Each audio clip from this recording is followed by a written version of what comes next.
అనుపమ గారు, ఫస్ట్ మీరు క్యారెక్టర్ ఆర్టిస్ట్గా చాలా సినిమాల్లో చేశారు. ఈ మధ్య రీసెంట్గా కూడా షష్టి పూర్తి సినిమాలో రాజేంద్ర ప్రసాద్ గారితో చేశారు. సో మీకు చిరంజీవి గారితో అనుబంధం ఏమైనా ఉందా, లేదంటే చిరంజీవి గారిని ఇండస్ట్రీలో ఎప్పటి నుంచి అందరూ చూస్తూ ఆరాధిస్తున్నారు? సో చిరంజీవి గారికి సంబంధించి మీరేం చెప్తారు? దేవుడితో అనుబంధం ఉందా అనే క్వశ్చన్కి ఆన్సర్ ఏముంటుందండి. So in the same way ఇండస్ట్రీకి నిజంగా అప్పటి ఎన్టీఆర్ గారు ఎలానో, అంటే ఆ తరం వాళ్ళకి, మా అమ్మగారు వాళ్ళకి, ఈ తరం వాళ్ళకి మెగాస్టార్ చిరంజీవి గారు అండి. అంటే ఇది నా మనస్ఫూర్తిగా చెప్తున్న మాట. సో ఆయన గురించి మాట్లాడే అదృష్టం రావడం నా అదృష్టంగా భావిస్తున్నాను. సో అంతకుమించి నేనేం చెప్పలేనండి. మీరు ఇప్పటివరకు చిరంజీవి గారిని కలిసారు అంటే డైరెక్ట్గా ఎప్పుడైనా సరే వెళ్ళి మాట్లాడడం కానీ కలవడం కానీ ఎప్పుడైనా జరిగిందా? లేదండి, బట్ దూరం నుంచి అయితే చూసాను సార్ని. అండ్ కాకపోతే రామ్ చరణ్ గారితో నటించే అవకాశం ఇచ్చారు. సో దానికి మాత్రం నేను చాలా చాలా చాలా హ్యాపీ. సో రంగస్థలంలో చేశాను రామ్ చరణ్ గారితో. సో అది. ఒకవేళ మీరు చిరంజీవి గారు కనిపిస్తే అంటే మీ ఫీలింగ్స్ని, ఆయన మీద మీకున్న అభిమానాన్ని ఏ విధంగా తెలియజేస్తారు? ఫస్ట్ నేను దండం పెట్టుకుంటానండి. అండ్ ఐస్ వాటర్తో నిండిపోతాయి. ఎందుకంటే ఆయనని చూడడం అనేది అంత త్వరగా జరిగే ఇది కాదు. తిరుపతిలో వెంకటేశ్వర స్వామి కోసం ఎంతైతే ఎదురు చూస్తామో అంతే ఇదిగా ఎదురు చూస్తూ ఉండాల్సిన ఇదే. సో కాకపోతే ఒకటండి, నాకు చిరంజీవి గారిలో నాకు ఎక్కువగా నచ్చేది, నేను ఇన్స్పిరేషన్గా తీసుకుంది ఏంటి అంటే ఆయనకి ఫ్యామిలీ ఇచ్చే వాల్యూ. అంటే ఆయన ఎంత ఫ్యామిలీకి వాల్యూ ఇస్తారంటే ఫస్ట్ ధ్వజస్తంభంలో నుంచునే వ్యక్తి ఎవరన్నా ఉన్నారు అంటే అది చిరంజీవి గారే. దాని తర్వాత వచ్చిన ఫ్యామిలీ అందరినీ, ప్రతి ఒక్కరిని మనము ఇది తీసుకున్నాం కదా, అది నేను నేర్చుకున్నాను. అంటే ఎంత ఎత్తెదిగినా కూడా ఫ్యామిలీకి ఫస్ట్ ప్రిఫరెన్స్ ఇస్తారు. సో అది నేను నేర్చుకున్నాను. అంటే చాలామంది చిరంజీవి గారి యాక్టింగ్ గురించి కావచ్చు, లేదంటే ఆయన చేసిన సేవా విధానాలు కావచ్చు, అన్నీ చేస్తారు. కానీ నేను ఆయన దగ్గర నుంచి నేను నేర్చుకున్నది ఏంటి అంటే ఫస్ట్ మనం ఎన్ని కష్టాలు పడినా మనం ముందుకు వెళ్ళాలి. అది గుర్తుపెట్టుకుని మన వాళ్ళని మనతో కష్టపడకుండా తీసుకుని వెళ్ళాలి.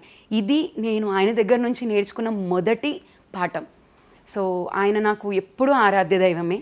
సో ఆయన కనిపిస్తే ఏం చేస్తానో నిజంగా నేను తెలియదు. వెంకటేశ్వర స్వామి దగ్గరికి వెళ్ళి ఏం చేస్తామంటే ఏం చెప్పగలుగుతాము, అంతే. సో మీరు చిరంజీవి గారు అంటే ఇంత అభిమానం ఉంది కదా, సో మీకు అసలు చిరంజీవి గారు ఫస్ట్ మూవీ, మీరు చూసిన ఫస్ట్ మూవీ ఏంటి? అంటే అది నేను నిజంగా అయితే చెప్పలేను, కానీ 2 విషయాలు అయితే ఒకటి చెప్పగలుగుతాను. జగదేక వీరుడు అతిలోక సుందరి సినిమా ఏదైతే ఉందో అది ఆయన రిలీజ్ అయిన టైంకి నేను 4 years 5 years అంట. మా డాడీ ఎప్పుడు చెప్పేవారు. అంటే నేను తణుకు, మన వెస్ట్ గోదావరి. సో మీకు తెలియదు ఏముంది, అక్కడ ఏదన్నా ఉంటే తొందరగా థియేటర్స్ మనకు తెలిసిన వాళ్ళే ఉంటారు కాబట్టి. అండ్ మా మదర్ నర్స్. సో ఏదన్నా ఉంది అంటే తీసుకెళ్ళి ఇది. సో నేను ఎప్పుడు అడిగేదాన్ని అంట, నాకు ఆ సినిమా జేజు సినిమా, అదే ఐ మీన్ అందులో చిరంజీవి గారు ఆంజనేయ స్వామిది ఉంటుంది కదా పెద్దది, అండ్ బుర్రో కేవ్స్ అవన్నీ. సో అది ఎప్పుడు అడిగేదాన్ని అంట. మా నాన్నగారు ఇప్పుడు చెప్తారు 40 నుంచి 45 సార్లు చూసిన సినిమా అది అని. సో అది ఒక పెద్ద మెమరీ. అండ్ శంకర్ దాదా MBBSకి ఐఎమ్ 19 years, బట్ నేను 9 months ప్రెగ్నెంట్తో ఉన్నా. సో మా పాపది నేను I use to listen that kick beats అనమాట. సో మూవీ చూస్తున్నప్పుడు. సో అది నాకు ఇప్పటికీ పెద్ద మెమరబుల్ టైం. అంటే నా చిన్నప్పుడు జగదేక వీరుడు అండ్ శంకర్ దాదా MBBS టైంకి నేను ఒక పాపతోని ప్రెగ్నెంట్తోని ఉండి చూడడం, అప్పుడు 9 months నాకు. సో అది నాకు చాలా మెమరబుల్ టైమ్. అంటే ఏ సినిమా అనేది నేను నిజంగానే, అంటే అబద్ధంగా మనం చెప్పకూడదు కాబట్టి సో నేను ఈ సినిమా ఆ సినిమా అని చెప్పాను. కానీ చూసిన సినిమాలన్నీ కూడా నాకు ఇష్టం. ఇప్పటికీ నా ప్లేలిస్ట్లో రౌడీ అల్లుడు కావచ్చు, ఘరానా మొగుడు కావచ్చు, ఇలా ప్రతి సినిమా, ఆపద్ బాంధవుడు నాకు నిజంగా అది చాలా ఇష్టమైన సినిమా ఆపద్ బాంధవుడు. సో ఇలా ఒక సినిమా గురించి మాట్లాడుకుంటే కాదండి, ఈ రోజు వరకు కూడా ఆయనని మనము ఎందులోనూ మనం ఇచ్చేయలేం. అంటే ఏ క్లాస్ సి క్లాస్ అని మన సినిమా లాంగ్వేజ్లో మాట్లాడతారు కదా.